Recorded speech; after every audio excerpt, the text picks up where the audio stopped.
आजचे आपले तिळाचे लाडू बघा. चमकदार, गोल, गरगरीत मार्केटमध्ये मिळतात त्यापेक्षा सुद्धा सुंदर लाडू आपण घरी बनवलेत. हे एवढे खुसखुशीत आहेत की अगदी दात नसणारी माणसे सुद्धा हे लाडू अगदी सहज खातील. ह्याचं वैशिष्ट्य म्हणजे हे लाडू खाताना दाताला अजिबात चिकटत नाहीत. बनवताना हात सुद्धा भाजणार नाही. की आजच्या व्हिडिओमध्ये सांगितलेल्या महत्त्वाच्या टिप्समुळे नवीन शिकणारे सुद्धा तिळाचे लाडू एकदम परफेक्ट बनवतील.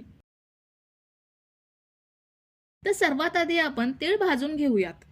त्यासाठी मी असा खोलगट पॅन गॅसवरती ठेवलाय. संपूर्ण रेसिपीमध्ये आपल्याला गॅसची फ्लेम मंदच ठेवायची आहे. कुठेही गॅसची फ्लेम वाढवायची नाहीये.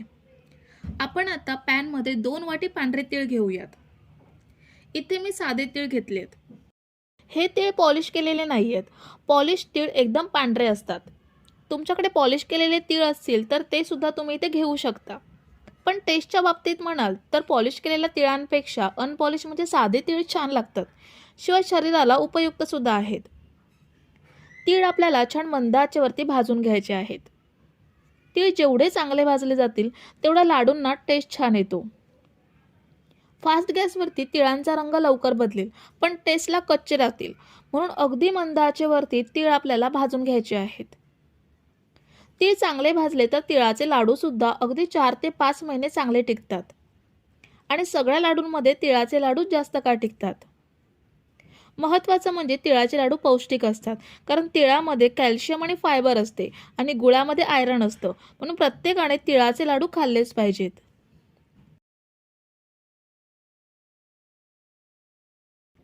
तर तीळ आता भाजत आलेत. हलका रंग सुद्धा बदललाय.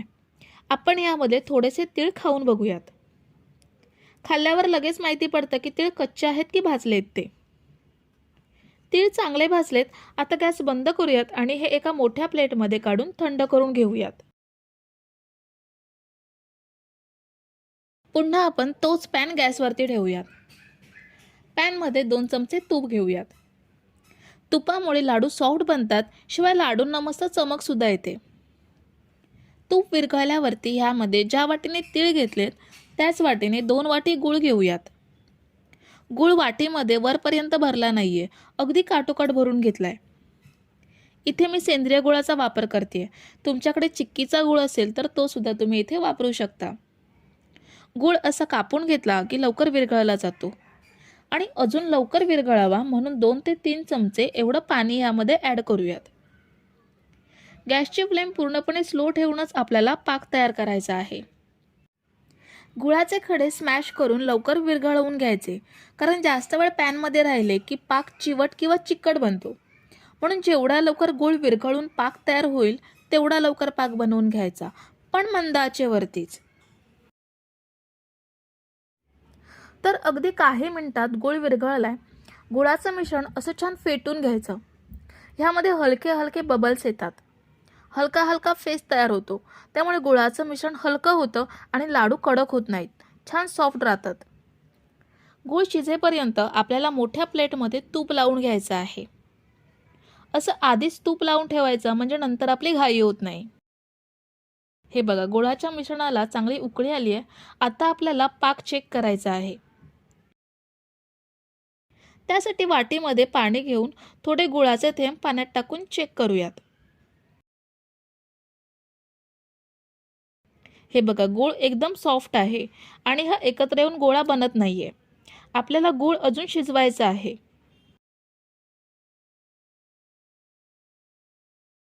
तर अजून 5 मिनिटे मंद आचेवरती गूळ शिजवून घेतलाय.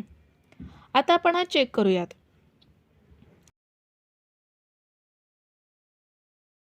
गुळाचं थोडंसं मिश्रण वाटीमध्ये घेतलं. हे बघा हलका हलका गोळा तयार होतोय. आता गॅस बंद करायचा आणि आपल्याला ह्यामध्ये लगेच तीळ ॲड करायचे नाहीयेत. यामध्ये अर्धा चमचा वेलची पावडर ॲड करूयात. वेलची पावडर छान पाकात मिसळून घ्यायची. वेलची पावडर पाकात मिक्स करून घेतली आहे. आता ह्यामध्ये एक सिक्रेट पदार्थ ॲड करायचा. ज्यामुळे लाडूंना हलकी जाळी पडते आणि लाडू चांगले खुसखुशीत होतात. ह्यामध्ये अगदी 2 चिमूट किंवा लहान पाव चमचा एवढा खायचा सोडा ॲड करायचा आणि सोडा या मिश्रणामध्ये ॲड करायचा. सोडा गुळाच्या पाकात मिक्स करून घेऊयात. इथे एक गोष्ट पुन्हा लक्षात घ्या, आपण गॅस आधीच बंद केलेला आहे. गॅस बंद केल्यावरतीच ह्यामध्ये वेलची पावडर सोडा आणि नंतर तीळ मिक्स करायचे. तर सोडा मिक्स केल्यावर बघू शकता मिश्रण छान फेसाळलं गेलंय. ह्यामुळे लाडूंना हलकी जाळी पडते आणि लाडू मस्त खुसखुशीत होतात. खायचा सोडा आपण मिश्रणामध्ये मिक्स करून घेतलाय. आता ह्यामध्ये भाजलेले तीळ ॲड करूयात. जर तुम्ही इथेपर्यंत रेसिपी बघताय तर व्हिडिओला एक लाईक जरूर करा. तीळ गुळामध्ये छान मिक्स करूयात. तीळ छान मिक्स केल्यावर अजिबात वेळ न घालवता हे तूप लावलेल्या प्लेटमध्ये आपल्याला काढून घ्यायचे आहेत. आता या प्लेटमध्ये एका चमच्याने थोडं थोडं मिश्रण ह्यामध्ये ठेवत जाऊयात. ह्यामुळे सगळे लाडू एकाच आकाराचे बनतील, शिवाय पटापट वळले जातील. आणि मिश्रण थोडं कोमट होतं, त्यामुळे हाताला अजिबात चटकासुद्धा बसत नाही. इथे प्लेटमध्ये थोडंसं मिश्रण राहिलंय, त्यामुळे शिल्लक मिश्रण मी पॅनमध्येच असं चमच्याने थोडं थोडं वेगळं काढून ठेवलं. आणि पॅन गरम असल्यामुळे ते लवकर थंड होऊन कडक होणार नाही. आधी आपण हे प्लेटमधले लाडू वळून घेऊयात. लाडू वळताना अजिबात हाताला चटका बसत नाहीये आणि लाडू अगदी फटाफट वळले जात आहेत. बघू शकता किती मस्त गोल गरगरीत लाडू वळले गेलेत आणि लाडूंना शाईन सुद्धा खूप छान आली आहे. आणि लाडू प्लेटमध्ये ठेवल्यावर बसत सुद्धा नाहीयेत. अगदी परफेक्ट आपण हे तिळाचे मिश्रण बनवून घेतलंय. आपण राहिलेल्या मिश्रणाचे सुद्धा फटाफट लाडू बनवून घेऊयात. जर सगळे लाडू बनवेपर्यंत मिश्रण घट्ट झालं तर पॅनमध्ये हलकं गरम करायचं. जास्त कडकडीत गरम करायचं नाही. हलकं गरम करून लाडू वळायचे. छान लाडू वळले जातात.